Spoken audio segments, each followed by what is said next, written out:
Let's podcast alongside Joe Giglio. I'm Joe Ovies inside Eford Studios in downtown Raleigh. Thanks to Empire Properties and thanks to Copiers Plus. Check them out online at copiers-plus.com. Print management, document management, get everything you need to the cloud. It is tax season. I know I spent this past weekend scanning and sending it off to our tax guy. So shout out to the Kyocera for doing that work. And unlike Joe, I can do a little IT troubleshooting myself.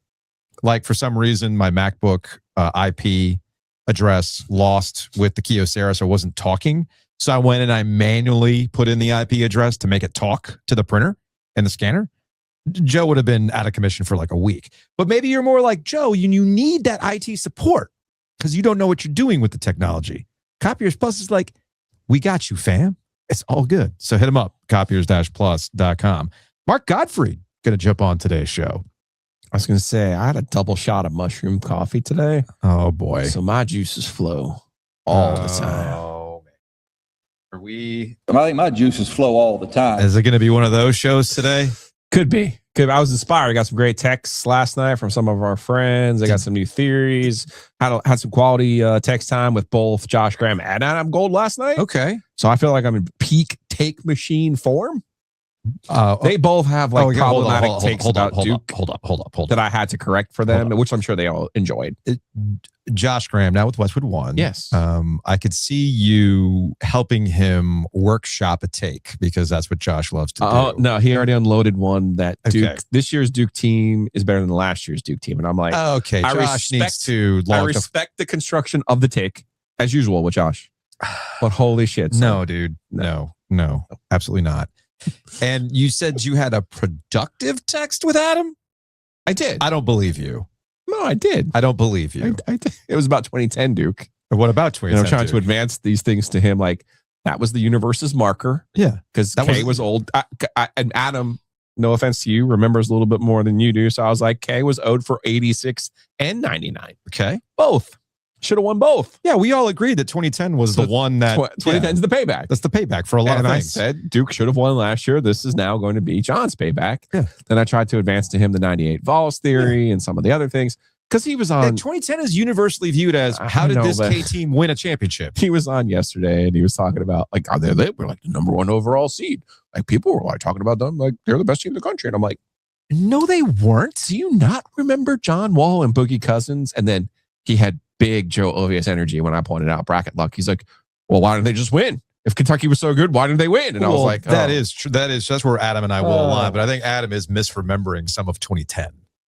He's misremembering all of it, especially considering he was there. Right. We were both there doing Radio Row stuff. Like, I think he's misremembering some of that. Just so, saying. yeah, I'm feeling good. I'm feeling frosty. I was watching Carolina last night. Yeah.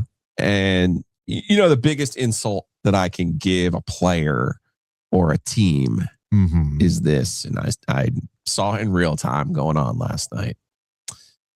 Louisville is a sunny day team, man. When the ball's going in, woo, do they feel good.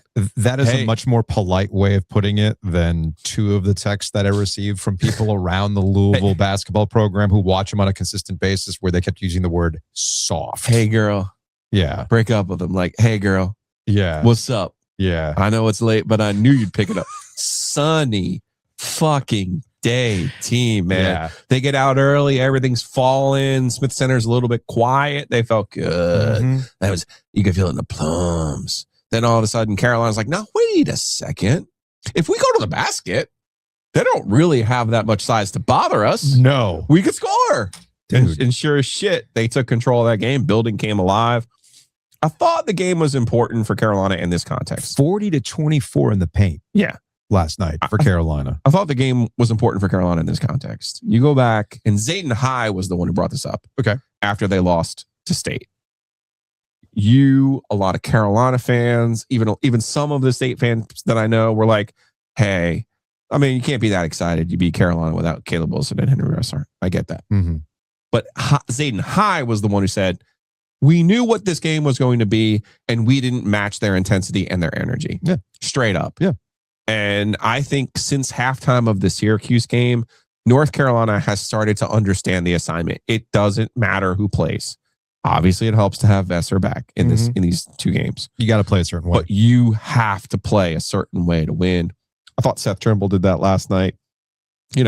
Vesser was obviously good again. These other guys were good again. You're looking at it, you're like Kyan Evans is being helpful. Bogovac, who I would have left out at C after the state game. I never would have played him again. Well, I think Bogovac they're starting to reel him in and starting to get some production and contributions out of him. I think that was more of a take advantage of what Louisville's giving you, to your point. But you still have to take advantage of it. That's what I'm saying. As a sunny day team, yes, you do have to go and take advantage of it. I give them that much credit, but my goodness, there was very little resistance from Louisville as they were missing 15 straight shots and just turning into a corn cob as the game progressed. That is a little bit of a problem. I will say this though, they're 3-1 now without Caleb Wilson, and we're going to talk to Shelby Swanson from the News and Observer here in a little bit, just to kind of get an idea of. I thought it was 3-0 because the state game doesn't count. Oh, good point. Right. But let the record show it's 3-1. It's actually 3-1. It's actually 3-1 without Caleb Wilson, who looks more and more like a guy who wants to be back on the court. We always knew that. We knew he wanted to be back on the court in the NC State game. But we'll get a better idea with Shelby of what this timetable is, and I know that everybody's circling the Duke game. How real is that? So we'll get into that with Shelby. But last night was a bad night for the Hubert haters. I really don't know how else to put it, because we talked to Andrew Jones about this last week, in that in the course of about 10 days, you went from the high of the Duke win to the low of the Miami hangover loss and then getting embarrassed by NC State. And you could tell people were coming back out of the woodwork. And it gets back to something that we always talk about as it relates to the OG sports phone. Now, I know that we all live in our little bubbles, and the person who is likely to listen to us as a Carolina fan is a little bit different than who might just only consume Tar Heel 24/7 and the like. You see where I'm getting at with this. And I noticed last night I called it out. Al from Tar Heel blog, had a nice post about hey man, give Hubert some credit. This is about getting these guys to understand you have to play a certain way if you're going to win, which they did last night against Louisville and took advantage of their sunny dayness, as you like to say. And I just said, and the OG sports phone is quiet, because that's not what people want now. People want to build their case against Hubert.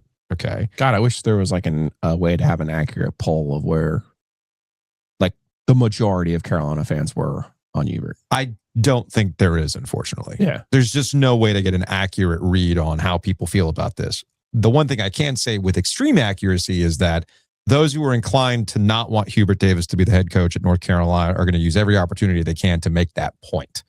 And last night goes against that. And that's why I say, for the Hubert haters in particular, it was a bad night. And there's some exhausting conversations of actualing what they've been able to do without Caleb Wilson in the lineup to be 3-1 and get a very good win over a Louisville team at home last night. Okay. And they're going to, what's their seed going to be in the NCAA tournament? Well, there's still a standard. And it's okay, well, look at the teams they've beat this year, for heaven's sake. The standard. Okay, well, they're beating the Blue Bloods the way you want it. Okay. So it's a very, very complicated conversation. But here's the thing that I think we can point to, one thing that would sink this team regardless of a tournament, as ACC tournament, big game against Duke, NCAA tournament. I had the feeling, you get a vibe sometimes. You're like, man, why can't UNC hit free throws? And even Michael Coe from Chapelboro had asked, or at least had aggregated what Hubert had said about the free throw shooting. And they had another bad free throw shooting night. And his response was simply, pray. That's not good. I'm like, 9 of 19. I was like, well, their free throw shooting can't be that bad. Maybe I'm just remembering the nights where it really was the bugaboo, right? This really stands out. It really sticks out like the sore thumb on a night where the free throw shooting was bad. I'm sorry. I was wrong. It's just been terrible. I went over to Ken Palm real quick and I was like, oh goodness. They're shooting 68% from the stripe. That's good for 320th in the nation. That's awful. And what do we know about March? It is free throw awareness month. And that's going to get you if you don't turn this thing around. It's not like they don't know it, but man, they cannot hit a free throw to save their life. And it makes these games closer than they need to be, like last night. So that's just something that I found kind of if there was a valid criticism of this Carolina team going forward, and the one thing that would keep me from buying them, it's the free throw shooting, because that's going to bite you in the ass if you're not careful. Now, speaking of Ken Palm, I'm looking at the ACC standings right now. Duke at the top, 13-1 right now. Virginia 12-2. NC State at 10-4, tied with Miami at 10-4. And then just outside that double bye window is North Carolina at 10-5. There's not a lot of games left, but there is some movement that could potentially put us in a situation where Duke, NC State, and North Carolina are on the double bye, which gets us to a meeting. Did you get an Airbnb for Charlotte in a couple weeks? I did. What did you get a Tuesday through Saturday? Tuesday through Friday? What'd you do? I was confuzzled. It's Wednesday through Saturday. Like we get to stay Saturday night. Oh, we get to stay Saturday night. Mm-hmm. That's a good point. It's a night game. Because we don't know. It could we get some local action in a championship game again. Could be Tar Heels and Blue Devils. Could be Wolfpack and Tar Heels. So we don't need to go Tuesday. I don't think so. No. And I'm starting to think, well, I think Miami will take care of business. Miami now has the tiebreak over both UNC and NC State. And here's Miami's closing stretch, Joe. Florida State, Boston College, SMU, Louisville, and the Louisville game's at home. That feels no worse than 3-1 to me. Okay. You know what I mean? Yeah. So I don't think we'll get all three, but I suspect we'll get Duke and either Carolina or NC State. Okay. I would love to see NC State win tonight. I'm not going to lie to you, man. I'm not going to lie to you. In what sense? Just to make things easier for the NCAA, for the ACC tournament? No. Nope. Oh, is it because of the whole Virginia thing? Are we doing this again? I promise you this isn't about me hating Virginia. I promise. Okay. We're 24-3, 12-2 in the league. I just looked up the scores on ESPN, which is the only time I really could see a ranking. Mm-hmm. They're number 11 in the country. Oh, I don't get too wrapped up in, like, for instance, okay, let's think about John Shire and Duke since he's been here. Did you know this is the first time they've been ranked number 1 in the regular season in the AP? Kind of sort of refuse to believe that, but I guess they timed all of their losses last year in such a way that they could not ascend. Them from being the number 1 team. Because there was other teams. Florida. Well, Florida didn't lose for like 2 fucking months, I guess. Right. So like by nature, like, oh, you're telling me last year's team was never a regular season number 1 team. Right. You know what I'm saying? So I don't get too rest. You got to rank somebody. Florida. You got to rank somebody. No, they lost to Georgia last year, but they lost once between February 4th and the national championship. Still, so I don't get too wrapped up in the rankings. Well, I didn't realize they were number 11 in the country. And they're again, 19th in Ken Palm going back to 19 is not that separate from State at 25 and Carolina at 30, right? I mean, but this is your classic when we always debate this. Mm-hmm. Well, who have you beaten? And then you always turn around and say, well, but you haven't lost. So there we are. It just feels like a classic unbalanced schedule argument working in Virginia's favor. And of course, they've won all these games in a row. Notre Dame, Boston College, Pittsburgh, Syracuse, Florida State, Ohio State. That was random. Georgia Tech, Miami. Miami was a good win on Saturday when they were honoring Tony Bennett. Well, Virginia did knock off NC State on the road. They roadhoused State in Raleigh. That was a game they led by 20 at the half. Again, I'm always interested in signs of a good coach. Mm-hmm. Now, to me, one of those signs is, what do you do in run-it-back games? Mm-hmm. So we get a chance to see Will Wade in a run-it-back game. He's had one this year. He beat Wake Forest. He's 1-0 in those. Again, don't make me do it. I've already done it. I have it somewhere in my Google spreadsheets. What Coach K and what Dean Smith were in run-it-back games. That's where you truly separate yourself from just a regular old coach to one of the all-time coaches. Yeah. So that's why I'm kind of looking. And plus, you kind of should have a marker on them, because if you're Will Wade, another sign of a good coach, you beat the other schools that are like you. Mm-hmm. You know, we see this a little bit more in football, where we think about budgets and, historical markers and stuff like that. Like, I think it's fair to say Miami, Virginia, and NC State kind of all started this season in a very similar place. Do you want me to tap budget-wise and with a new coach and all those things? Do you want me to tap into my hockey manager and how I view these things now, and why they make me view things like what Virginia is doing is a little bit different, and why I'm not going to punish them for their schedule?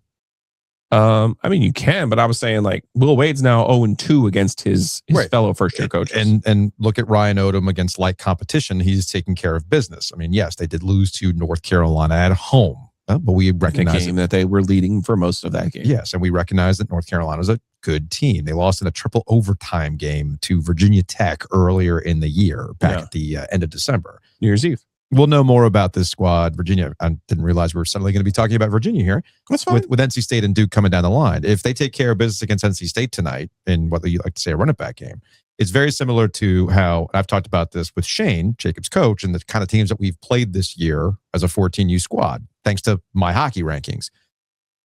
How did you do against the competition that is similarly ranked to you? And that's the separator. Yeah. You know, what are the expected wins? What are the surprise wins? What are the surprise losses? Right.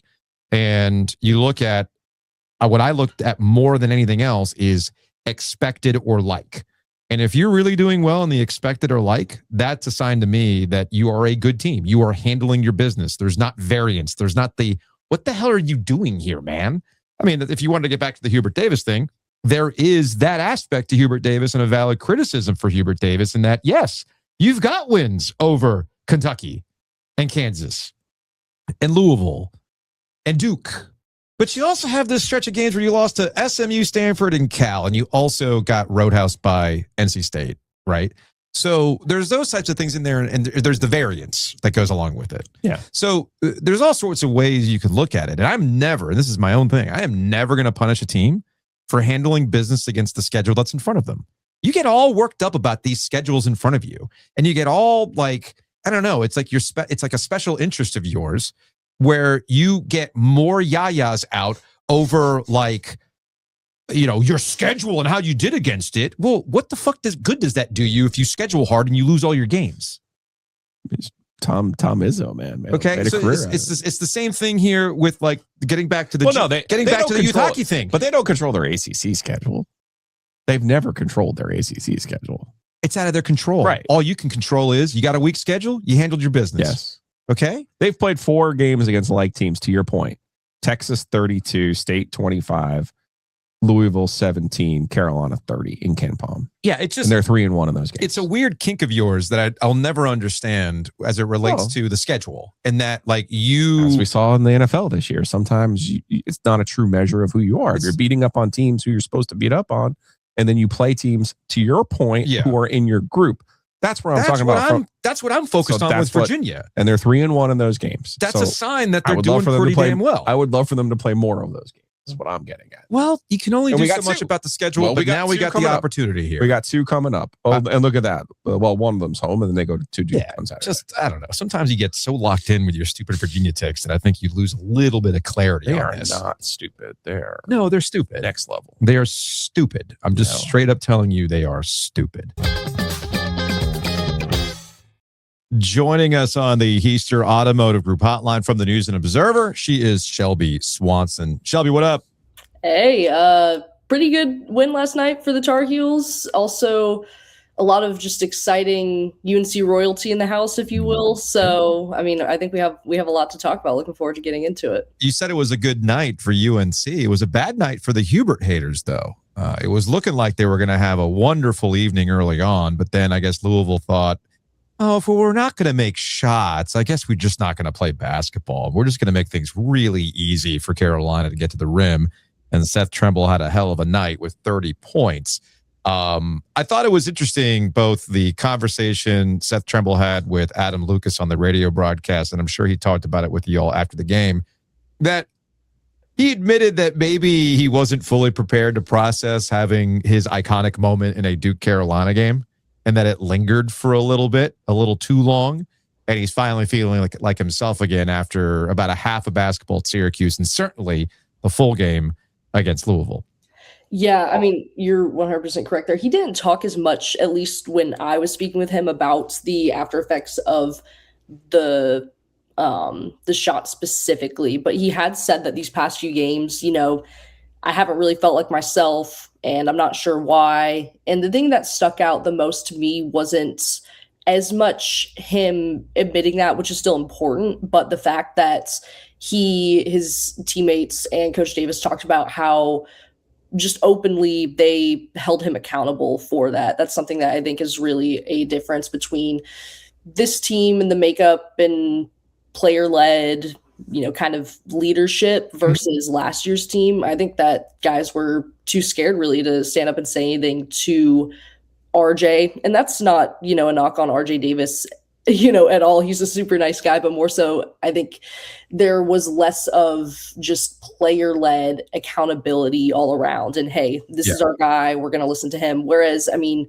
Syracuse, halftime at Syracuse, Seth Trimble had missed his only shot attempt from the field. And he said that his teammates, including freshman Derek Dixon, literally the guy that he had taken under his wing, sort of as his mentee, was saying, hey, for this to work, we need you to go. We need you to be aggressive. He responded there, 13 second half points at Syracuse, and then obviously 30 points on Monday to help UNC knock off a top 25 opponent without Caleb Wilson. So he has really responded, and I think it speaks to him, but it also speaks to just the players that he has around him holding him accountable. Okay, I'm just taking notes here. I'm just making sure I have this right. The state game doesn't count. Oh my gosh. Nobody played. The Syracuse game counts because they won. Mm-hmm. And then yesterday... And Vasar was in that game. Right, but yesterday definitely counts because they not only did they win, but they beat an Adidas team, red and white, because they didn't get state in their building this year. So this was like by proxy. Yeah. Louisville showing up on Monday night. This was them seeing the red, seeing the bull and saying, oh, we owe you. But this game counts. The Monday game counts. I'm just trying to keep track of it all, because I got you. Games without Caleb count, and then certain games without Caleb don't count. So I'm just making sure I have them all right.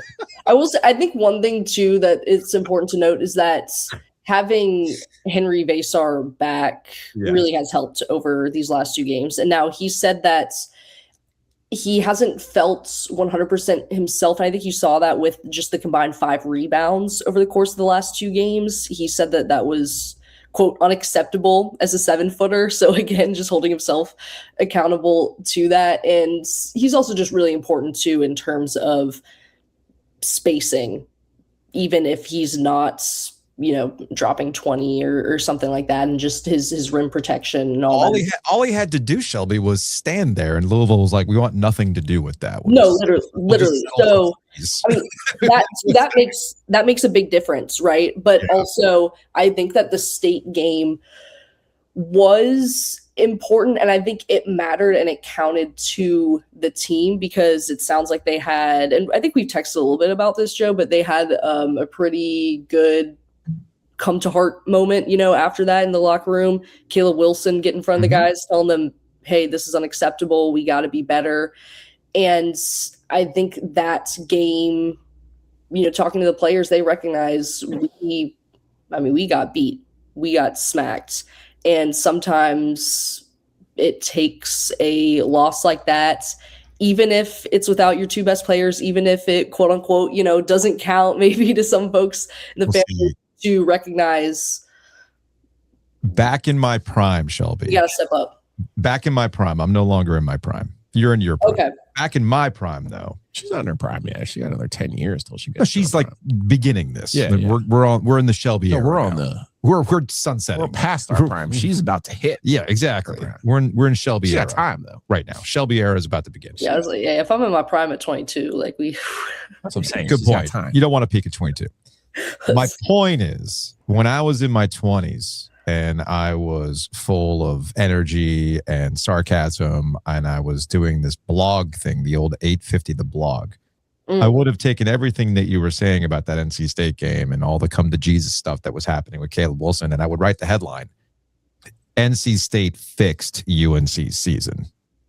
But essentially, whatever happens to Carolina going forward, NC State gets to take credit for it, because losing in the fashion they did upset them so much that deep down, it still bothers you that you lost to them. And now you're taking off. As Joe pointed out the other day, same thing with Duke, right? Right. Duke loses at NC State.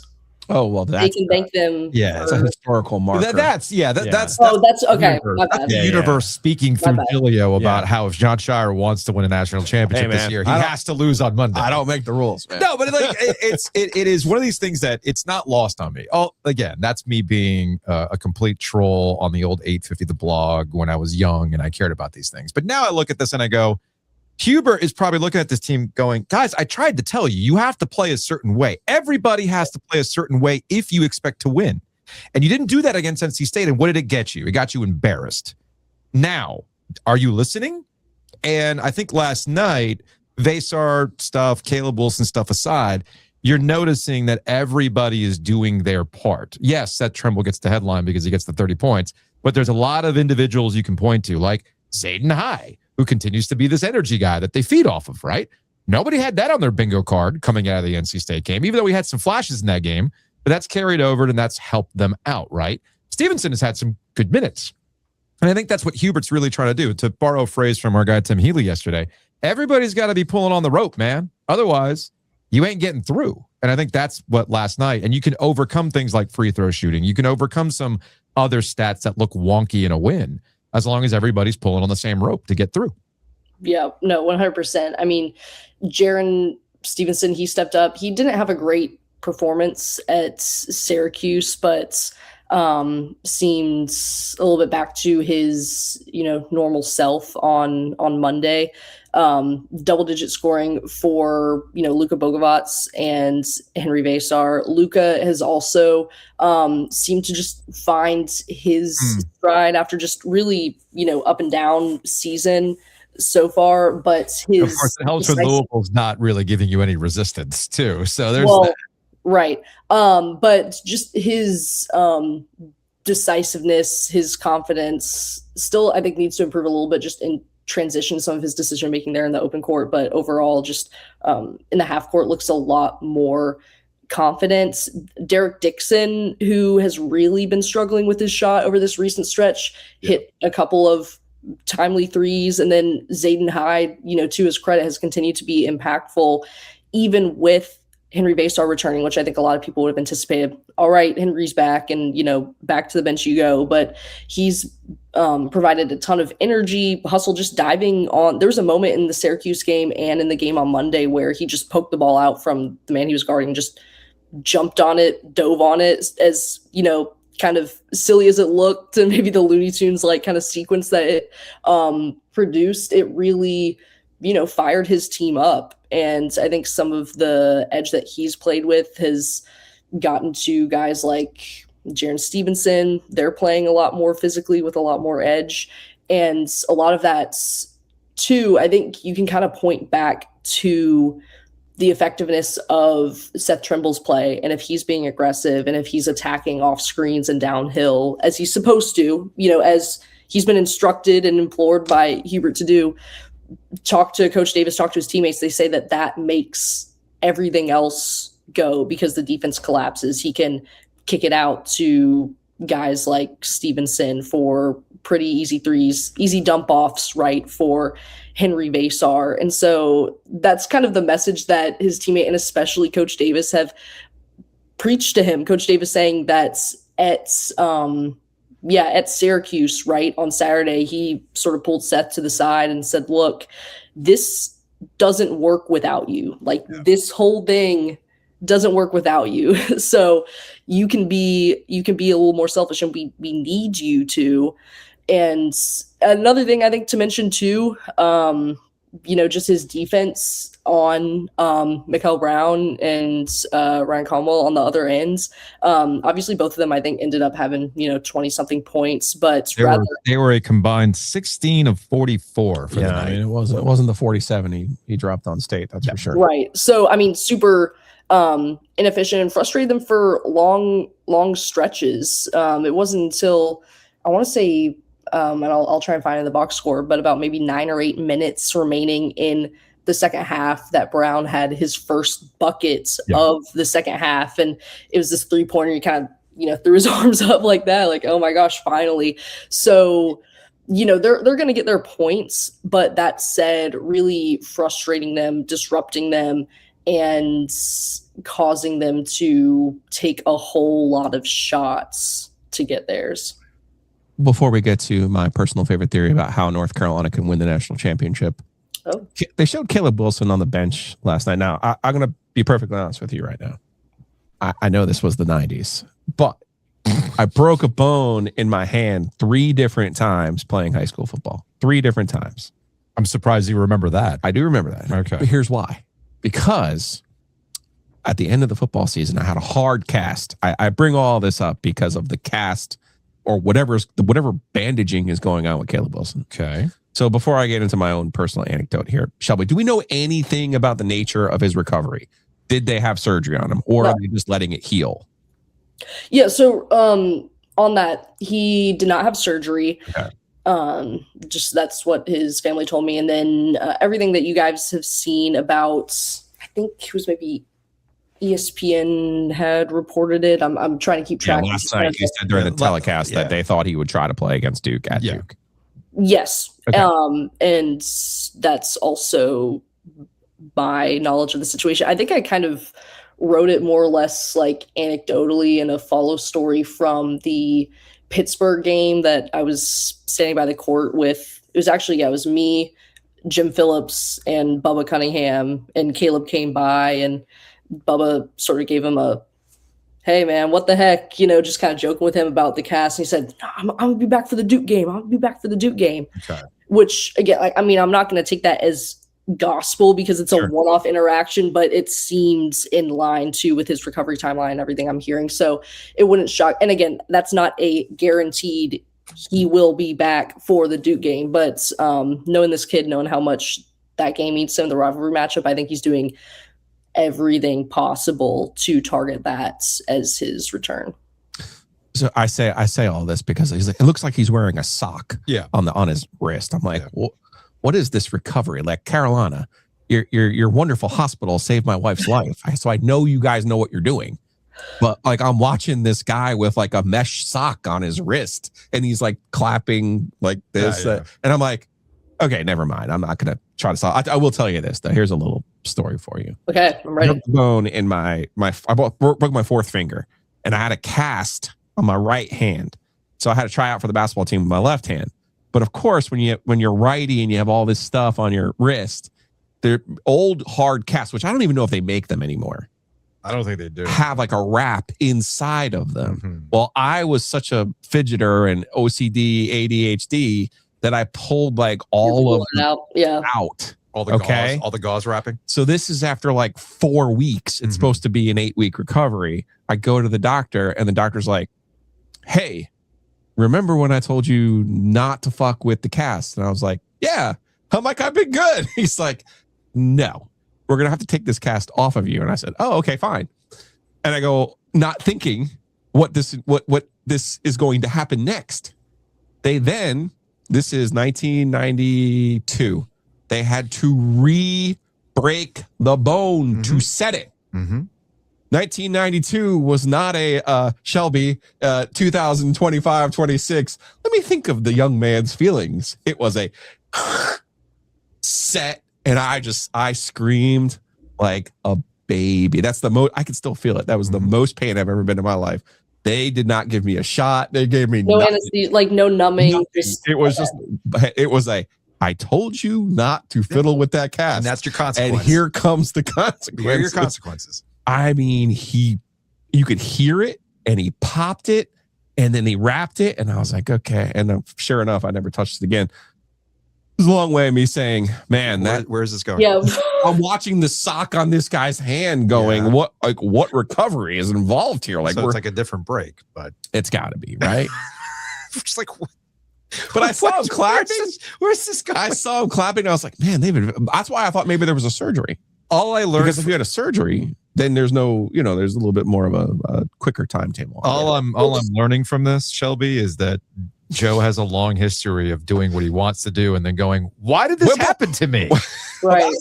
I don't understand. Why can't we find the person who did this? That's why I'm here. Okay, so what I think it is, it looks like some sort of, and I'm sure that there are photos that you guys can find or pull up online. I don't know how to do like the screen share thing here, but of his just the blue sort of, and again, I don't know the proper terminology, but like cast kind of splints thing. It looks like basically, if you can imagine, two sides of a kind of hard shell, and then just like bandaging or wrapping, kind of holding it together, like these black straps which we have noticed because, again, as you guys have pointed out, the UNC beat writer crew has been on boots on the ground when it comes to the Caleb and Henry injuries, like minute by minutes. Henry Vasar's warming up. Now he is stretching with the trainer. Now he's put on. Anyway, so we've been on the ground. There have been less straps, it appears, over time with Caleb's hand. I will also say he's been using this sort of, and I have no clue how it works, but like bone stimulator machine on it, which was used by Seth Trimble when he had the forearm injury. Okay. So if you guys have seen any photos online of like the cast, and then there's this black like wrap around it with a tube that seems to be running to some sort of generator in his pocket. That's the bone stimulator. And again, not sure how that works. Sure sounds a whole hell of a lot better than just breaking the bone back in place. Yeah. Let's hope Let's hope it doesn't come to that for young Caleb, because man. All right, now are you ready for my theory as to how North Carolina can win the national championship I'm ready. here Lay on me. in college basketball? Here it is. On the screen, you see different scores at different points in games where North Carolina is losing. In those 5 games against Louisville, against Duke, against Virginia, against Kansas, against Kentucky, if I told you that Carolina went 5-0 in those games, would you believe me? Yes, because I was there. Okay. But at the time, you would have been like, wait, what is happening? Are you sure, future boy? Let's you're on one today. Let me rephrase this. No, Okay. For Shelby. Yeah. Not like if I showed you, well, yes, Shelby was there. She covered these games. right. What way we would be framed for Shelby is when you were at these games and you saw these scores, you were probably thinking, man, tonight's not the night for UNC, right? I would say every single one, exception of the Kentucky game, because they were not playing well. Okay. Like neither team was. But again, I'll let y'all get to your point. All right. From there, we'll just let Joe cook. So Okay, shout let out him to Jay for sending me this graphic, first of all. Now, high level graphic. here's the way that North Carolina can win the national championship. What if I told you they could make the whole NCAA tournament bracket out of teams who've won a national championship since 2010? Because if they could do that, then UNC could win the national championship. Because look, Louisville, 2013, Duke, 2015, Virginia, 2019 asterisk, Kansas, 2022, Okay. Kentucky, 2012.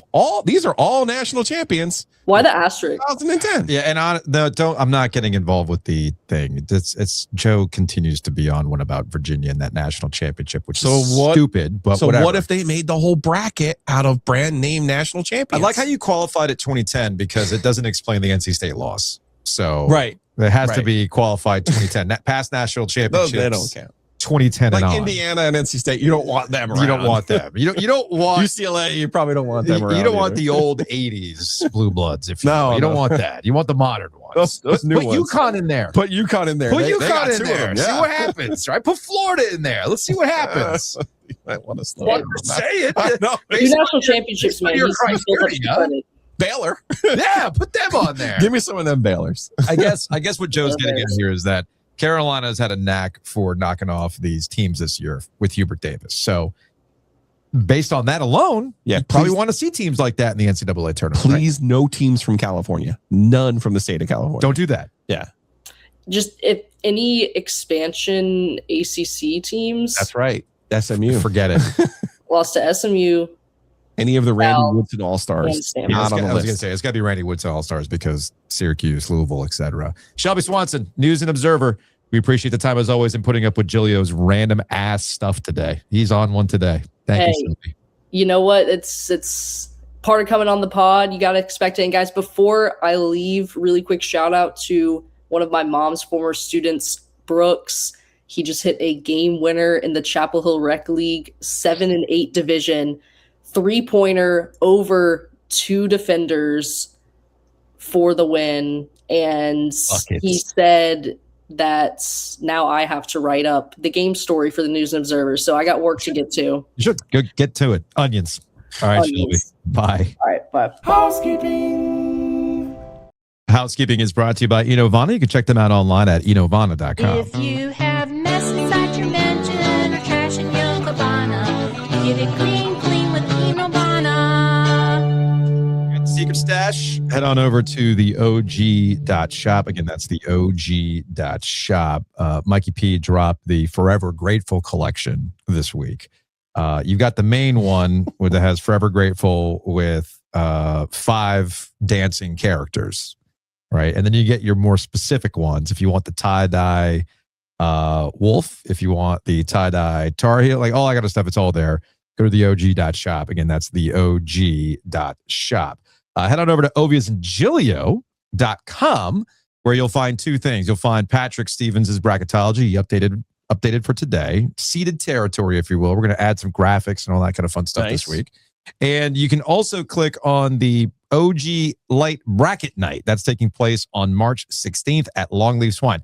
As Giglio pointed out yesterday, Longleaf is not open on Monday, so you just can't roll up. You got to buy tickets to this event. Come and see us. You will get a pint of OG Light. You will get a barbecue spread and dessert, all for $49 plus a $2 handling fee. All you got to do is go to oviesandgiglio.com. We're going to be there. Mia and Mitch are going to be there for the Women's Basketball Podcast, which you can listen to on this YouTube channel. And we'll do a show. We'll fill out some brackets. We'll have a good time. And maybe you too will be forever grateful. Is that from Color Graphic? This is from Color Graphic. Speaking of which, they're going to create some big brackets for us. Perfect. For bracket night. They really did the shiplap varietal font for you. If you were going to buy tickets by using the link below, we will be forever grateful. I love that. And if you come up to me during this event and say that my Virginia takes don't suck, I will personally buy you an extra beer. Oh, okay. Thank you very much. I don't know. Maybe if I say, yeah, no, Giglio's takes are terrible. Maybe I'll put a Blanton's Gold on the OG Media tab. Whoa. First person to roll up to me and say, man, Joe's Virginia takes are terrible. Blanton's Gold on the OG Media account. Hey, speaking of bourbon, if you want a just overall good hang while you're shopping for... Where are we going? I didn't know. That was good. Well Follow done. me here. Here we go. If you're looking for a good hang, just a good vibe, you go over to Bailey's Fine Jewelry in the Village District. Now, they got locations all across the triangle, but there's something really, really cool happening at the Village District, and that is Fox and Bailey Watch Shop. And you can get used watches, new watches. I saw the other day that they were promoting the G-Shock that I've got, which is like a quasi smartwatch that has heart rate monitor and various other things. Will track your runs and everything else. They got all the colorways for that. And again, they've got vintage watches as well. And as you know, look, it's easy to tell time now. You got your Apple Watches and your phones and everything else. Your computer's telling you all the time. Watches are statement pieces. They're just cool accessories. Add to the persona. They got it all at Bailey's Fine Jewelry and the Fox and Bailey shop. Go to baileybox.com for all your needs. They've got a vintage event taking place on March 20th and the 21st. 2021 luxury watch event. Yes. And when I say bourbon, you walk in there, they've got all the bourbons that we ever talk about. They got them there on the shelf. And of course, they've got the turntable that I lust after. That Ren Silva thing, man. Like, if I had a place to put that in my house and the budget, I absolutely would. Whoa, they have an in-shop bourbon bar. Yes, Joe. Thank you for following along. They also have vinyl that you can buy. It's just they had you at vinyls. Well, they had that. They had me at vinyl too. So anyway, go to baileybox.com to find out more. Big thanks to our guy, Chris Brassfield Accounting, BravesVisionAccounting.com. He's based in Homer, Alaska, but he obviously has a spot here in the RTP. And they're doing taxes now, including your personal taxes. All you got to do is tell Chris that we sent you. Tell him that you're an OG listener, and he'll make an exemption for you to do personal taxes. Of course, throughout the year, he can be your fractional CFO for your small to medium-sized business. You got to outsource some of that stuff. Sometimes you can be in over your head, like Joe's Virginia takes. And you got to get a handle on that. And that's what Brassfield Accounting can do. So check them out, brassfieldaccounting.com.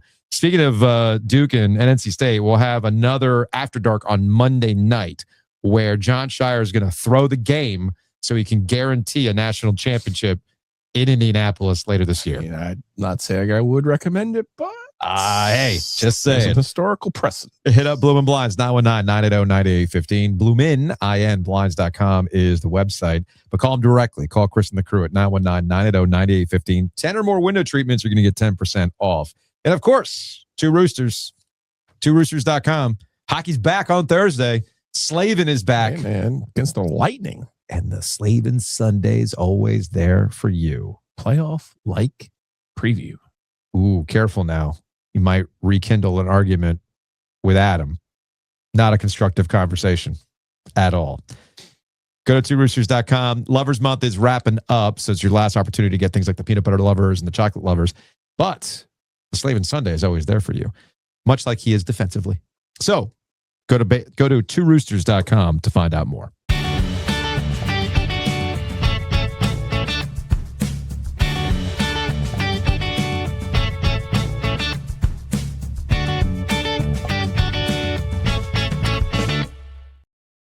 Joining us on the Heister Automotive Group hotline, former NC State head coach Mark Gottfried on the Heister Automotive Group hotline. Coach, how are you? I'm fantastic. How you guys? I was going to say, you look like you're doing well. Where are you right now? That's wonderful. A wonderful backyard, blue skies. It looks lovely. Newport Beach, buddy. It's about 75 and sunny about 320 days out of the year, so it's not bad. The got man. All right. Well, we brought you on because, first of all, we're very excited that look at you. You look fantastic. Number one. Thank you. I don't know what you're doing. You're 10 years older than me. You look 20 years younger than me. So see what's made me younger. See, I don't have to deal with Joe anymore. Joe Giglio. Yes. That was like all of a sudden I got new life. See? All right. See, you brought it up. So Will Wade, during the radio show, said something about how you had texted him and something about like, hey, look out for some of that local media. And I said, what do you mean look out for local media? There's only one guy he's got to look out for. It's that guy. No, I'm rooting for Will. I'm always rooting for him. I told him, I've dealt with that crew there in the Triangle, so I know the territory. Well, Will's been part of a larger trend, and you had this on your own socials and your podcast about Mick Cronin and the way that he kind of reacted. It feels like post games this year. Jerome Tang, we've seen Sean Miller have some moments. Obviously, Danny Hurley this year can kind of go through the hits here. But why do you think coaches are having these moments this year? It's seemingly more so than ever. You know, it's a great question. Here's the way I'd answer that. I do think the landscape has changed in that, you know, there was for years and years, as we all knew it, you know, you recruited players, you got to really know them. You recruited them as sophomores or juniors in high school, all that stuff. And you kind of felt there was a longer relationship built. I think this transactional NIL is, I'm not a psychologist and I don't pretend to be, but I almost think there's this kind of detachment a little bit like, hey, now this is just a transactional business. And you get into the middle of February.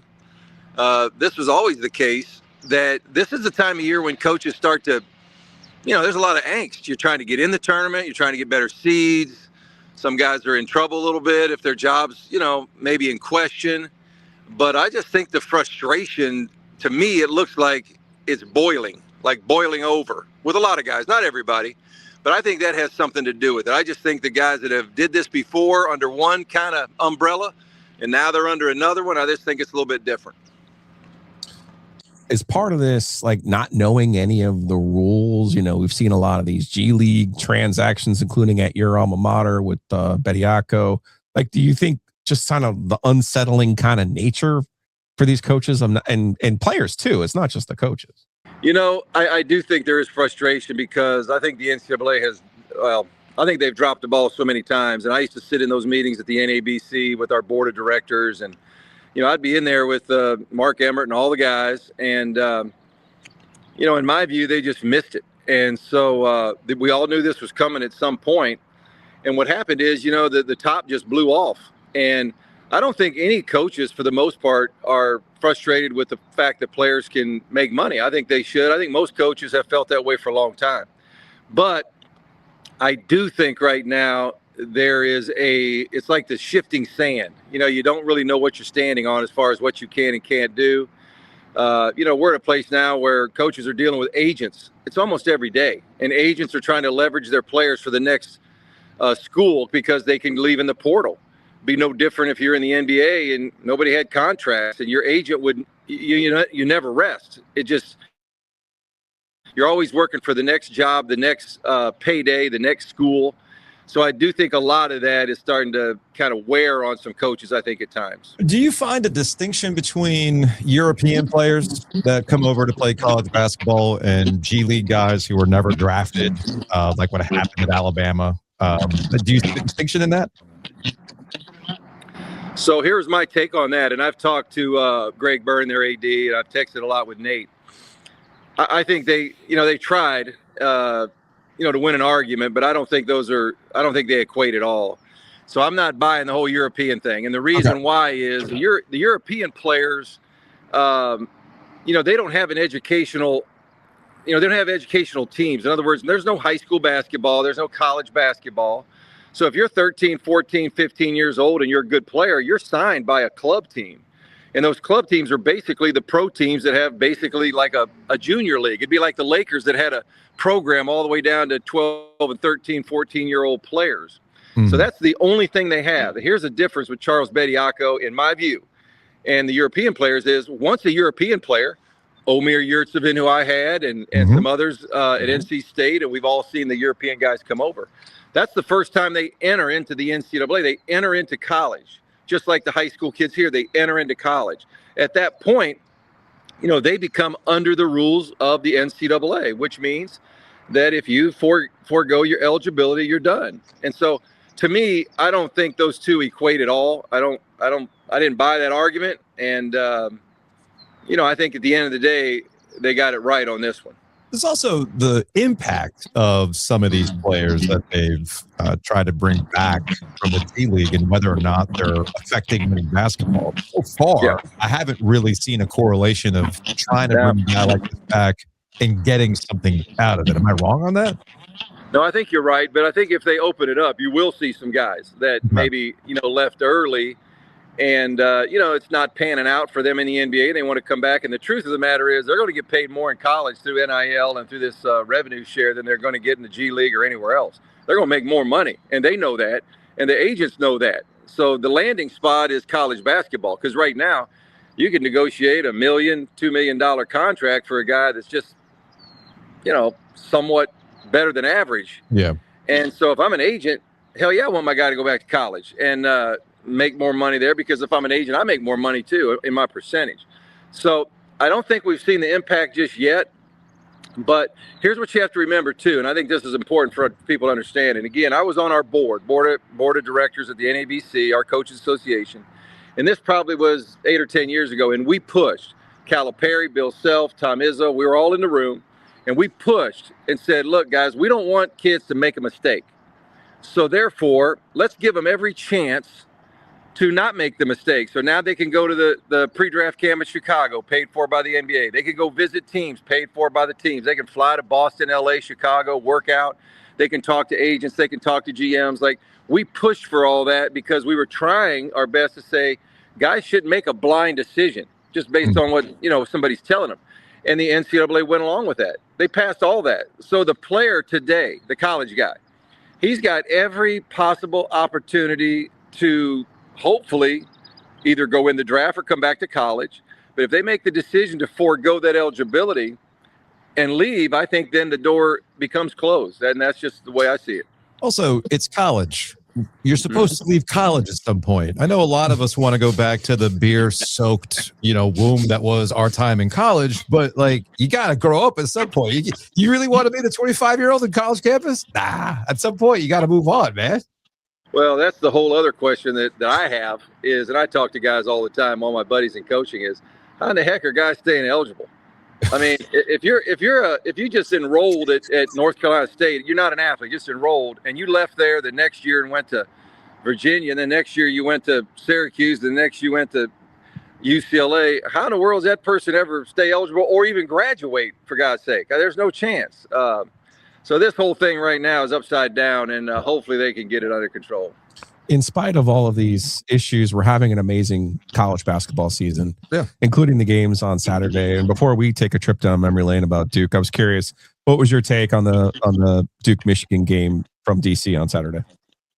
Well, I think they're probably two of the, maybe if not the best. They're right there. They've got the players, the coaches have done a great job.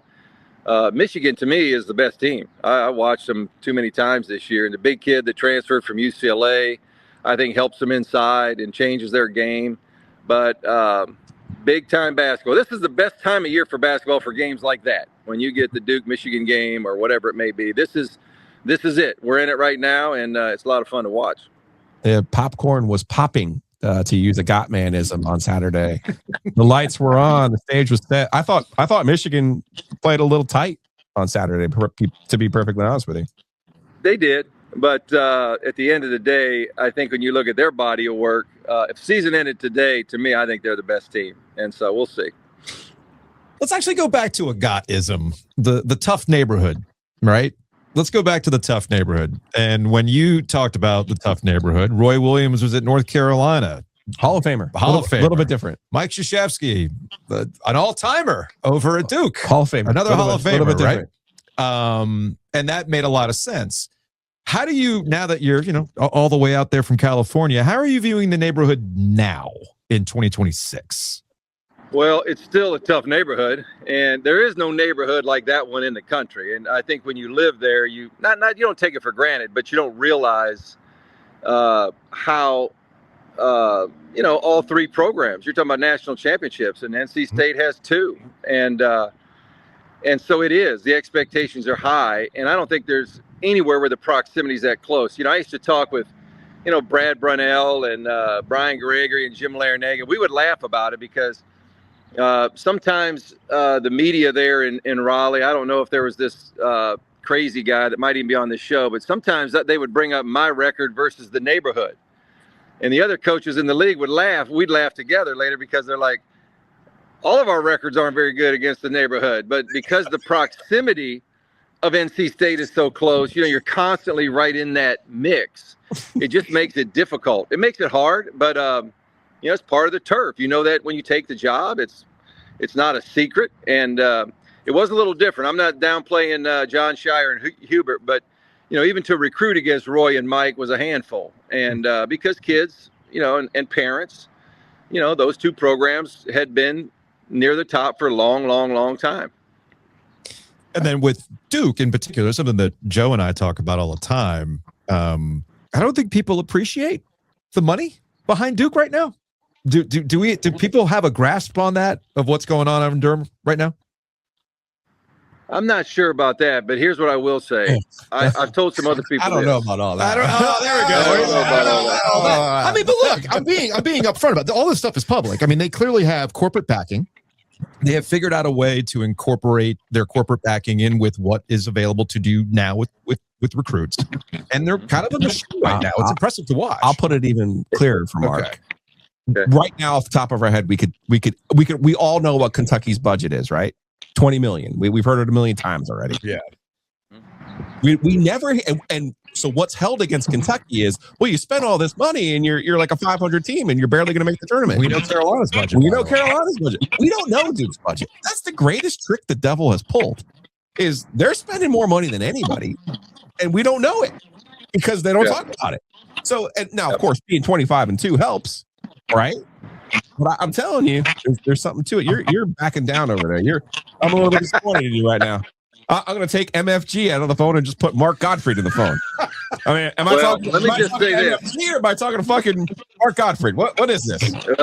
Let me say this. Duke has been and is. It's a well-oiled machine now. Yeah. I mean, it has been, and the reason too is one, it's a private school, but two, they've done a great job. And I got to give Coach K. I mean, he's the genius on this one.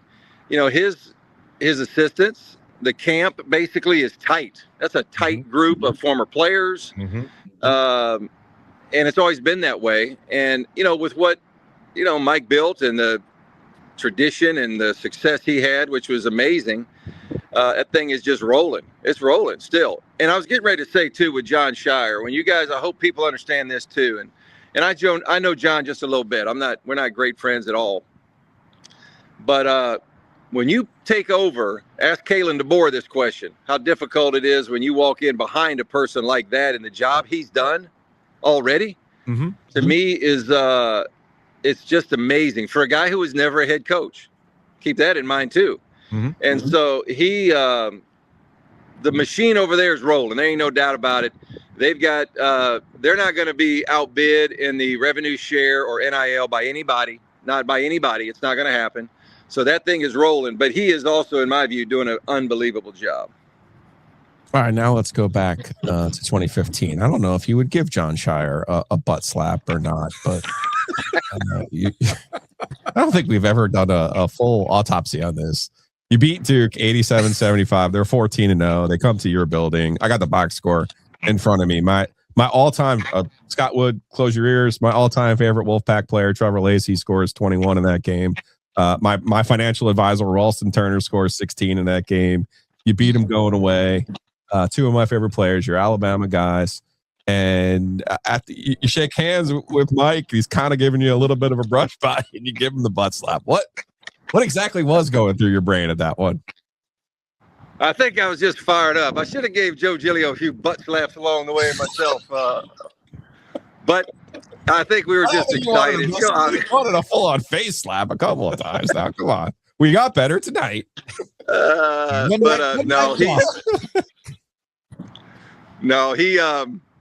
have no idea what got into me. I think I was just in the moment. I was just fired up. But I had no idea that, obviously you're not thinking about, okay, that was on camera. Now, people are clipping it. Now it's all over the place. So not one of my finer moments, I think, as a coach. Come on. I mean, that's part of like disrespectful. It's just like you said, you were fired up. You're fired up. He's walking out. You didn't get the special Mike Krzyzewski. I'm going to stop you and pat you on the chest. So you did your version. You patted him on the ass on the way out. Did you ever talk to Mike about that after the fact, though? No, never did. Never did. I think he was a little. I do think he was a little frosty though after that one from there forward, but. That's okay. At the next coaches meeting at Amelia Island or something like that, it was was Krzyzewski like, "Hey, Mark, you're gonna be sitting over there right now, okay? Like I'm over there. You go over there." Yeah, no, he got a little frosty, a little salty, I think, but that's okay. I know the real reason that was Emil Jefferson. That was the real reason you were. Yep. Yeah. And we like that. Those kind of things always are fun because we recruited Emil hard. Really hard, and actually thought he was coming to NC State. So, but that's part of the turf. It's part of recruiting. Mm-hmm. Well, I think that's why. I mean, if you gave Will advice for handling me, might have been misguided. I think you should have given him advice about losing Duron Rippey to Duke. Like, hey, man, it happens to all of us. They don't recruit; they get who they want. You know what I mean? Yeah. And for the record, Joe, I didn't mention your name in that text. I just told Will. I said, "Hey, be careful." I said, I know them. I know those guys. Uh-huh. And as we like to say, who's left? Not much of us left. Mark, it's okay. It's okay. It's a safe space. It's fine. Mark, we appreciate the time as always. Looks like you're living your best life out there. I see your clips all the time on the Instagram, which is cool to see. And for the record, you said you just talked to Tyler Hansbrough? Do I have that right? I had Tyler on my show. Okay.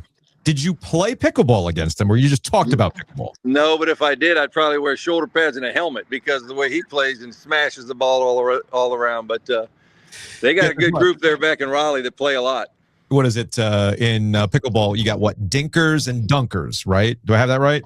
Dinkers. You got the third shot drops. You got drivers. You got them all. So hands. Got to get you out here, Joe. I need you out here to play a little with me. I mean, I don't know, man. My left knee might not hold up here, but I'm assuming you're definitely an old man pickleball player. I'm a dinker, aren't you? You're absolutely a dinker. Come on. I play with the young people. I play with the young. No, I know, but you're the old guy who like just a little drop right in front of the net. Easy. Easy on the old guy stuff, Joe. Go easy. You listen. You look fucking good, but you're still 10 years older than me. Okay. I got you. All right. You guys are the best. You guys are a lot of fun. Thanks. All right, Mark. We appreciate it. Take it easy.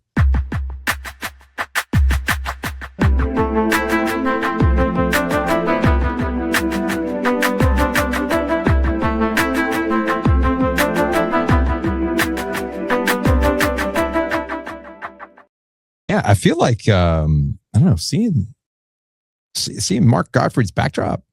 Like, do we want to move out to Cali? Can we afford it? Do we have to hit up Miller Lending to see what we can afford? We could not afford that. Okay, fair enough.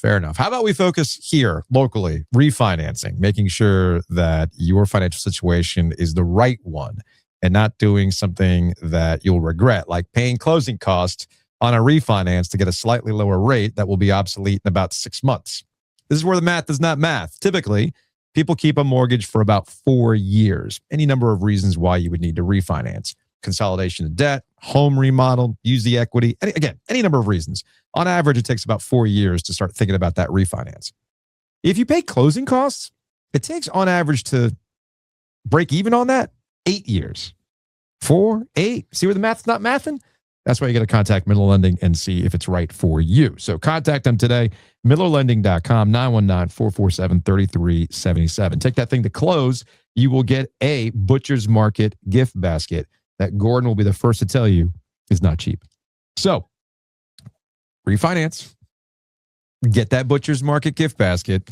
And in the meantime, while thinking about you're doing a home remodel, you're doing a kitchen remodel, man, I need like an extra fridge for all this stuff at the Butcher's Market. Super easy.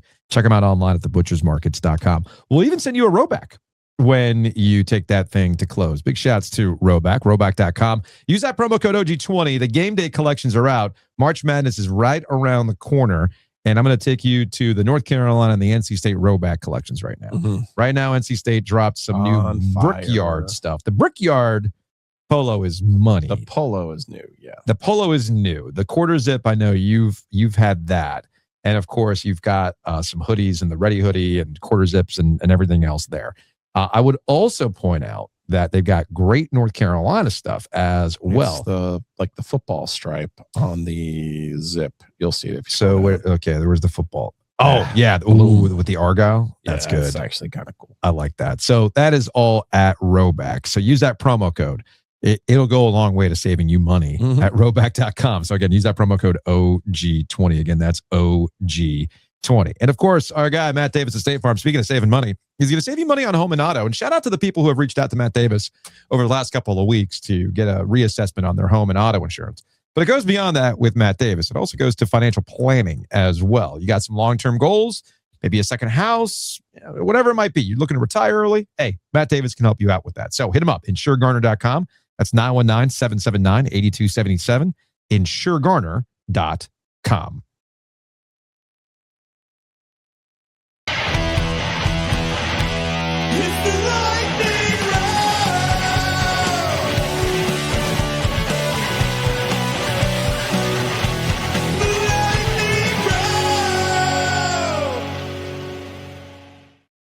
All right, we got 2 items in the lightning round to get to. And while I understand we've definitely had our fun over the Will Wade sheets. We're fucking on the Will Wade bed tonight. There's a man who's done a lot of reproducing. That would be Philip Rivers. And one of his offspring, Gunnar, quarterback, has committed to NC State.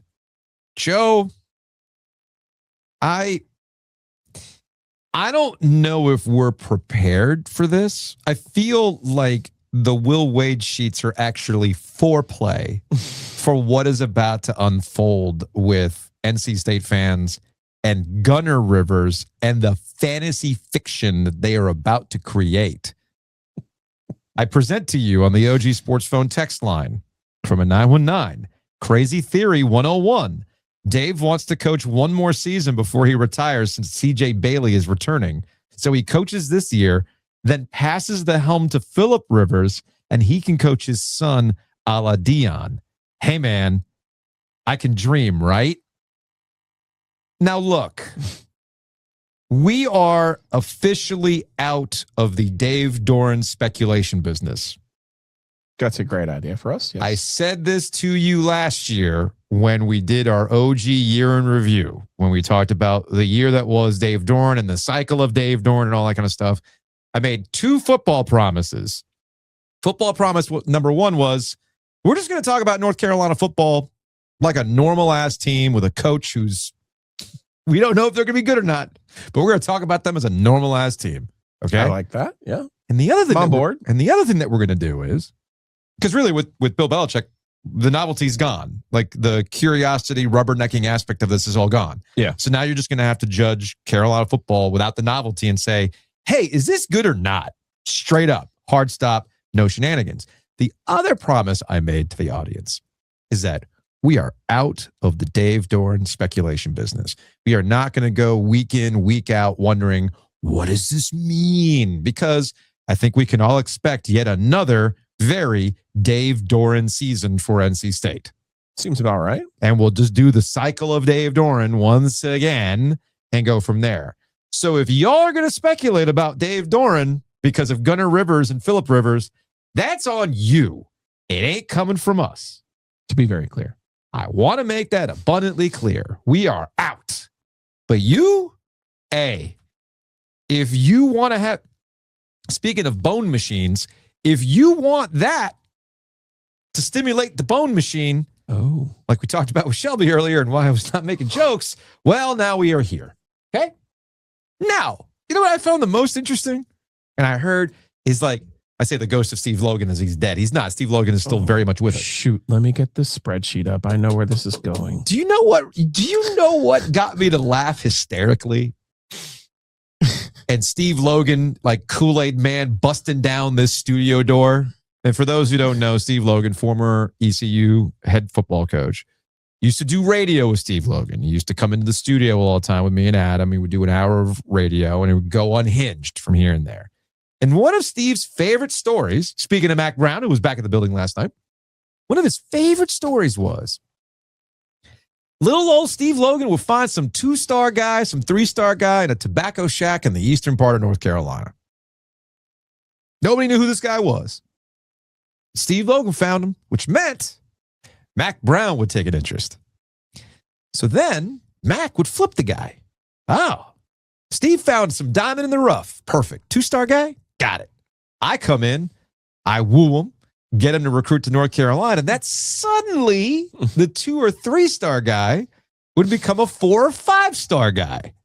But it looks like we've got the inverse with Gunnar. Gunnar was, as of yesterday, a 4-star quarterback recruit. So good.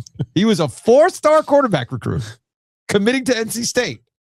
And within 24 hours, his composite ranking dropped to a 3-star, as if the recruiting world went, well, shit, you can't be that good because typically the Wolf blood doesn't go to NC State. That's right. The Wolf blood goes to Clemson. The Wolf blood goes to Duke. To Ohio State. He goes to Duke. He doesn't go to State is the point. So suddenly it's like the composite rankings went, whoa. What's wrong with this Wolf blood? Why is he going to State? He can't be that good if he's going to State because the good Wolf bloods don't go to State. How many spots did he drop? He dropped multiple spots in the composite rankings. Saying like 30 something. Whew. That is definitely a stray. That's a $2. It's going into the jar. It goes into the jar. Absolutely. What in the world? How does he drop? Seriously. Okay. Honestly. But I am happy. Like, Sarah Strong's at UConn. Caleb Downs is at Ohio State. Right. You know, Cam Boozer is at Duke. Yeah. All have parents who went to NC State. So I'm happy that Gunnar Rivers, his dad, at its base level, went to NC State. He's going to NC State. I do think this one has the potential to be slightly complicated. Yes. Because I've never seen Gunnar play. I don't know anything about him other than obviously Phillip played for his dad in high school. Turned out pretty good. But I would say so, yes. Some people aren't going to like this, what I'm about to say, and I want you to understand it in this very specific context. Okay. Phillip Rivers is the best football player in the history of NC State. So his son coming to NC State can be complicated in the sense that there's a lot of pressure there. There's a lot of expectations. And the State fan base isn't always rational when it comes to such things. The quarterbacks in particular. For quarterbacks. But this would be analogous to Michael Jordan's kids going to Carolina. That's the analogy. That's the 1-for-1 analogy. Now, note Michael Jordan's kids went to Central Florida and I think Illinois or somewhere else because they were like, it's probably for the best that we go somewhere else. So that is the only part of this that I look at and go, huh. Keep in mind, of course, Gunnar's mom went to NC State too. So they both went to NC State, got married here. There's all these Had things. kids while they were here. Yeah. So I like that NC State finally has a Wolf blood player. I like that. I see where you're going with the Michael Jordan thing. To me, this is NC State's localized Arch Manning story. Yeah, it's analogous. That's what this is. Because remember, Peyton went to Tennessee after the dad was a star at Ole Miss. But Eli did come home and play. So that's Eli, not Arch. No, what I'm also getting at is you've got the reproductions here. So there's all this hype around it. Well, because these are Rivers, right? Yeah. So therefore, ... So there's going to be also Eli didn't exist in the media environment that we exist in today. Right. You see what I'm getting at? Yeah. Whereas Arch lives in this environment with all of the hot takeaway that happens. But he didn't go to the school of his dad. There is that. There is that aspect of it. Eli went to his dad's school after his brother had tremendous success somewhere else. Yeah. This has the potential to be great. This also has the potential to be the worst idea ever. But I don't think it'll go to that extreme. I don't think it'll fall out to that extreme. But I'm just going to go what Philip Rivers said because he's right. Wolfpack ain't for soft people. Who would know that better than his own son? And his own son's going to find out what that life is really about. 919-444-2211. Call the OG Sports phone and curse or don't. All right. Well, one more thing about Gunnar. Hey guys, Bradley from Newington. Keep seeing it said on social media anyway that we got Philip Rivers' son, which I know people fantasize about this for years, and I'm glad we got him. But I don't know if y'all know how we got him or what. But anyway, State's a football school again, at least for the next couple weeks till ACC Tournament play. But I got a little hypothesis here, which I've never really been fully on board with wagon. I wanted the guy that went here who was a assistant at Tennessee. But anyway, if I can put it like this, State is a naturally pretty 8 that had a good family and really wants you to do better. But it's kind of hard being there because Chad's ambition and really wants you to live up to your potential. While Carolina is the real good-looking 10, whose grandpa is like Wendell Murphy. You'll have everything you ever wanted, but she wants it right now, and if you don't, she's calling daddy and you're what's getting fired. But in Will Wade's situation, let's not remember that LSU was that 11 long and lean Cajun queen that did everything you didn't think you wanted and always called you up at the worst time in your life saying, oh, it'll be better this time. I'm not going to be toxic this time. Yeah, well, you know how things go in life when most men are given that choice. Anyway, I appreciate the show. Maybe you can give us some updates on how in the world we managed to get Rivers off of Alabama. Anyway, thank y'all, boys. Well, obviously, I just illustrated that. According to the composite rankings, he wasn't that good anyway. Because if he's not going to go to Alabama, then screwed. He's a 3-star, right? The ESPN story had the other schools that he chose from. But, I mean, why are we saying how did they get him? They recruited him. Like, right. They got him. And his dad went there. Hey, what? That's how it's supposed to work. Confused. Sorry, I just enjoyed Bradley's. No, good. We went on a weird, CCR. I think Auburn was the back one. on the bayou here. Yeah. So, to answer the question, I believe I think Auburn was potentially one of the front runners. Okay, under a different coach. Then they made a coaching change, and here you go. Got it. A lot to get to.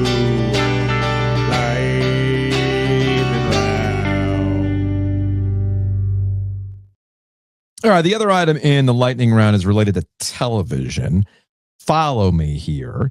There was a report in the Sports Business Journal that the Atlanta Braves are going to launch a direct-to-distributor model for local broadcasts with a potential goal of creating a multi-team regional sports network that includes the Atlanta Hawks Memphis Grizzlies and the NHL's Nashville Predators.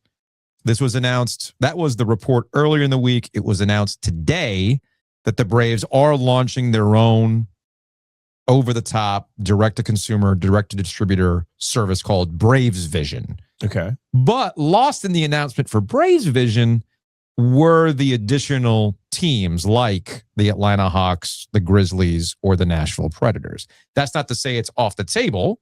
According to the Sports Business Journal, there were discussions about essentially reconstituting the old Fox Sports South.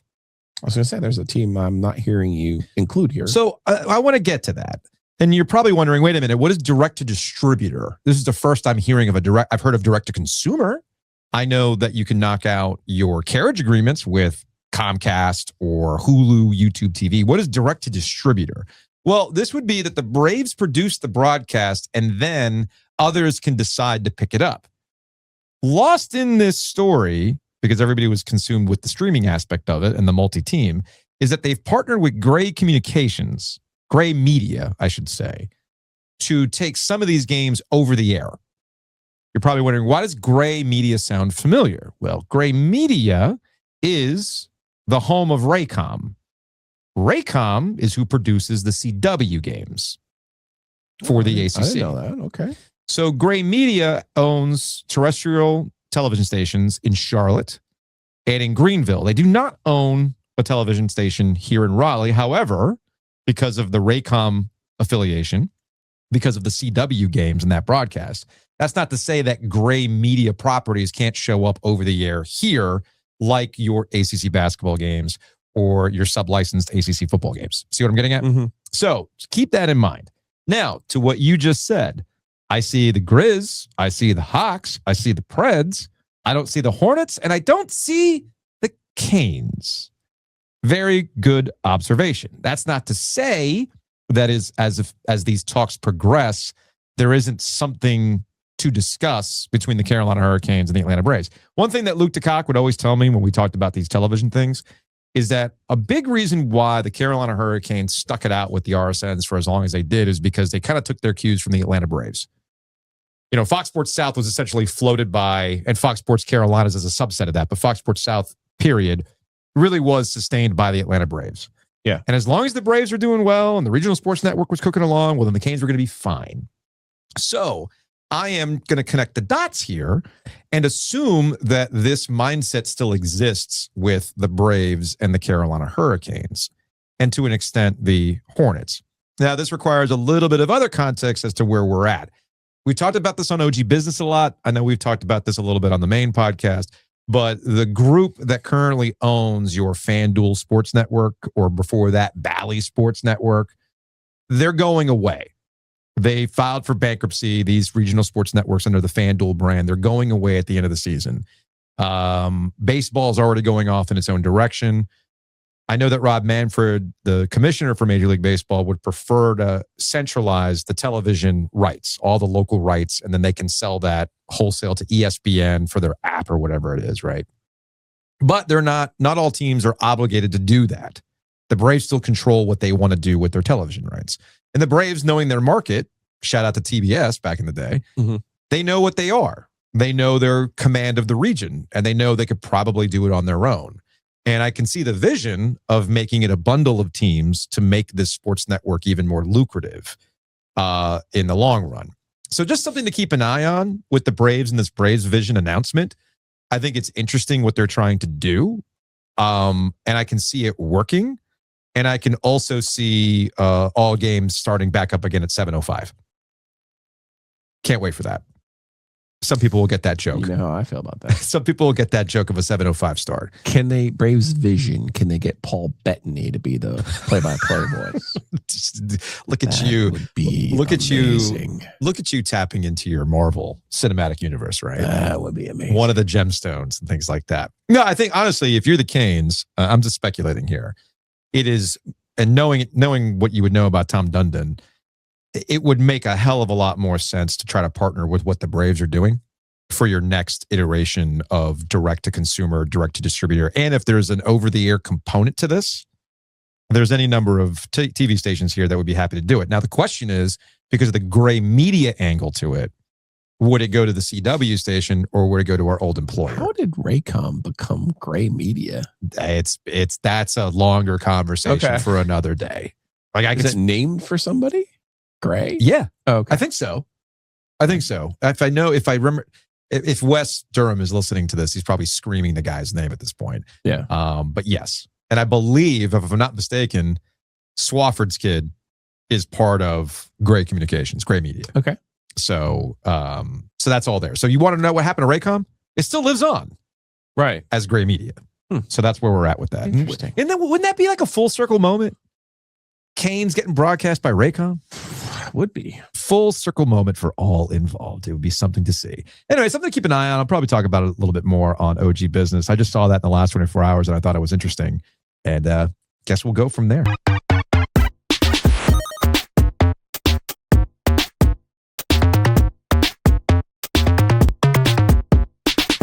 Big thanks to Hometown Realty. Check them out, myhtr.com. You can buy and sell with confidence. I know in my neighborhood, there's a lot of teardowns taking place, builders doing their thing. What are the incentives? I've also seen builders knock things down, put houses up, and then just sit there for 6 months to a year. Again, what does that mean exactly? Only one way to find out.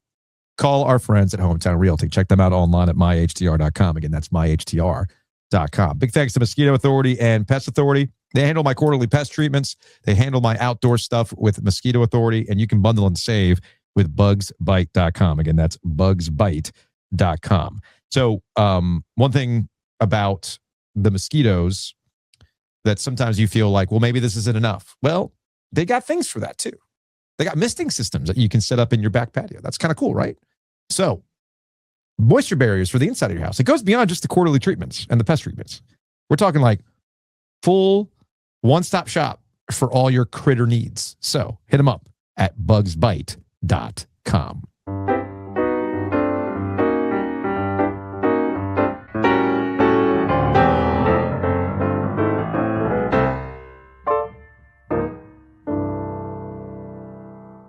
All right, let's get out of here with some Hey Joe. We got some calls from some UNC fans that we're gonna get to, but people were getting a little drunk and happy with the photoshops. This is from where'd this come from? This come from an 828 with Connor Hellebuck and USA Hockey. Connor Hellebuck protecting everybody from the pucks while Americans have been drunk since 6 a.m. It's not bad. That's pretty good. That's pretty. Speaking of drunk, I think I called FBI Director Kash Patel. Looking like that dad who's trying a little too hard at his kid's tailgate party with his tailgate crew. He's like, I can still hang with the college kids. Look at me. And it's just like really awkward and kind of cringy. Here's Giglio at an NC State tailgate, I guess. Or if Giglio were in there, he'd be wearing the Morgan Patrick shirt, Psycho Pig, while pounding beers, looking like he doesn't belong there. But I can still hang. It's the accuracy. It's the wrong beer, but fair enough. And what other, as it relates to USA Hockey, and man, have people been showing their ass in the last 48 hours? We're going to talk about that a little bit more on OG Business this week. But one thing I did want to respond to, I got a text from a 910. Clearly they listen to OG Business. And we were talking about Trump and how basically anytime Trump shows up on the scene, it's like guaranteed to go to shit, right? And this was in relation to Josh Pate, and Josh Pate stepping in it because Mr. I don't talk about politics, suddenly bringing the president on as though he's going to be the one, as Bradley's call, right? Like, no, it's going to be different this time. No, I swear it's going to be different this time. And it went exactly as everybody predicted it was going to go, right? And the person texted from a 910, would you say yes to Trump if he wanted to be on your show? And I responded to this person and also responded on the podcast. No. If, hypothetically speaking, if the White House reached out to this podcast and they said, hey, President Trump would like to be on your show, I would say, no thanks. Appreciate it, but no thanks.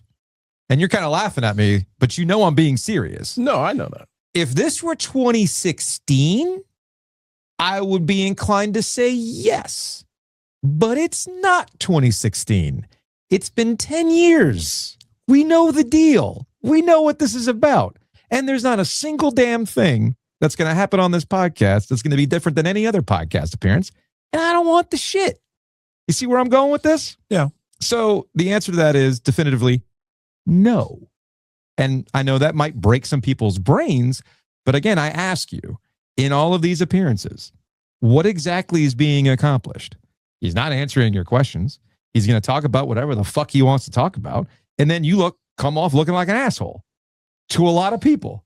And frankly, I don't really want that. And if you don't believe me, just look around the last 48 hours to tell me that we've gone from the high of winning a gold medal to, do you really want that association and everything that comes along with it? It ain't 2016 anymore, is my overall point. I guess I'm just hit a button. I guess I am that guy. Like, I would still try. Right? Okay. Because it's like going to the press conference and asking questions. You still have to get in there and get your shots in. But that's a normal situation. I'm not saying it's normal. It's I'm just not saying, normal. like, you got to convince yourself that you could be the one who gets them to admit all these issues. If only about taxes. Like, for me, you know how obsessed I am with taxes. You know what you sound like? You know what you sound like? I can fix her. That's what I'm saying. I can fix her. It's a deranged NFL GM syndrome. I'm not saying it's not. Yes, it's the old Arrested Development. Hey, it hasn't worked out for anybody else, but it could work for us. He was just waiting for me. Oh, is that what it was? To ask these super insightful questions that he'll actually respond to. Sure. Tell yourself that. 919-444-2211. Call the OG Sports phone and curse or don't. Said the OG Sports phone gets a little quiet when Hubert Davis has something you can say positively happened. But here are some UNC calls from a 336. Tar Heel here. Yeah, so that makes it wins over Duke, Louisville, at Virginia, Kansas, and Kentucky. Am I missing any big ones there? Not the big ones, right? Those are some big wins. People talk about metrics all the time. 4 of those, Duke, Kansas, Virginia, Louisville. That's, 4 of the top 20 on KenPom? Look, I get that we're a low-rated team on, net and KenPom and that crap, but I don't understand how this ranking works. Frankly, I don't think the majority of people understand how this ranking works. All I'm saying is that the eye test often does work. And if you're telling me that Carolina cannot contend for the Final Four, I think you're lying. If you're telling me that Carolina cannot contend for these big games, you're lying. Because the teams that people say are contending for these games are teams that we have beaten head to head. So, if you're going to keep saying, not y'all, but if people are going to keep saying that we can't contend, you are lying. Thank you guys. Y'all do a great job. This isn't against you. Thanks, guys. Well, like we talked about, as long as the bracket looks a certain way, right, Joe? It's just they just all have to be those super important teams. That's all that matters. And I low-key called Al out. He called. So you say you don't get enough calls from UNC fans when things go well or for non-Duke games. So here, I took the hint. I think it's time for UNC fans to take a breath, look themselves in the mirror, grit their teeth, and admit that the combination of this team and this coaching staff has done a remarkable job and arguably had one of their best efforts and most important efforts of the season outside of the Duke game. When we saw what the team looked like on the floor a week ago against NC State, no one could have thought that they would have put itself together to have the consistent effort against Syracuse, who plays a lot better at home than they do on the road. And nobody thought that they were going to look like this against Louisville, especially once Louisville went up by double digits. Is this team a national title contender? No. I think all Carolina fans at this point, they can look at a squad, and this goes all the way back to Roy Williams days. They can look at a squad and tell which ones are a national title contender and which ones aren't. But dang it, this squad, they have an innate ability to put bad shit behind them and just play the next game. We've seen it time and time again. And on top of that, it's easy to forget. Hubert, on top of already having to deal with the fact that this was a completely remade team and he was already going to have to deal with the constant in and out and flows of it, had everybody stayed healthy, he's only had two of his main stars that he was counting on healthy for about half the season. And that continues to have effects as you're learning how to deal with things. But they had a great game plan for Louisville last night. Jay Williams on the TV call had a great note about the fact that Louisville's three-point shooter kicks out his legs to try to get fouls, and Carolina wasn't falling for the bait. So Al ran out of time. He went up against the 3-minute mark there. But Al makes a lot of good points, although I think it's interesting. We went from one call saying they're a contender to, as a Carolina fan, it's kind of like porn. I know it when I see it. And when it comes to Carolina, you kind of know it when you see it. But one thing that Al hits on that I completely agree with, and it's the full context of the season and why Hubert Davis deserves some credit. They've missed key players during key stretches of the season so far. Seth Trimble, it's like we forgot that Seth Trimble missed a bunch of games with the broken hand, right? And then now you're seeing this stretch without Caleb Wilson, and how do you respond? Now, one thing I would say to Al, while you give Hubert Davis and Carolina a lot of credit for having a short memory, you're not afforded a short memory in the NCAA tournament. You are not afforded the opportunity to put that bad shit behind you, recoup, and then get over again. That's the next step for this team. We'll see what happens when Caleb Wilson eventually gets back into the lineup. All right, one more call. This is from a 336. OG, Western Carry here. Just to lay out my bias. I'm a Hubert supporter, Carolina fan, and alum. I think we forget sometimes that because they're being paid, we've kind of almost gone the other way. These are still college kids, and they're subject to normal whims of momentum and caring and thinking that games are big games and small games. And if you think of metrics like KenPom as a GPA, I've kind of decided that there's a lot of ways to get a 3.0, and that this Carolina team, we're the cool kids out back smoking cigarettes, skipping class in the alley. We're not doing homework. We're not doing the quizzes. We don't really care about that. And then just show up for the midterm and get an A and piss everybody off. Make the whole plane out of ranked games, and I think the season will be going much better. That said, bet the house on Virginia Tech to cover on Saturday. We'll be out back smoking cigarettes for 20 minutes of the game. Love the podcast. Have a good day, guys. That was equal parts Deftones back to school lyrics and me being triggered by those cool kids that did show up, never showed up to class, and then they aced the test. I'm like, damn you! I had to cram. Anyway, that's going to wrap it up for today's show. Thanks to everybody who called in. We will see y'all tomorrow.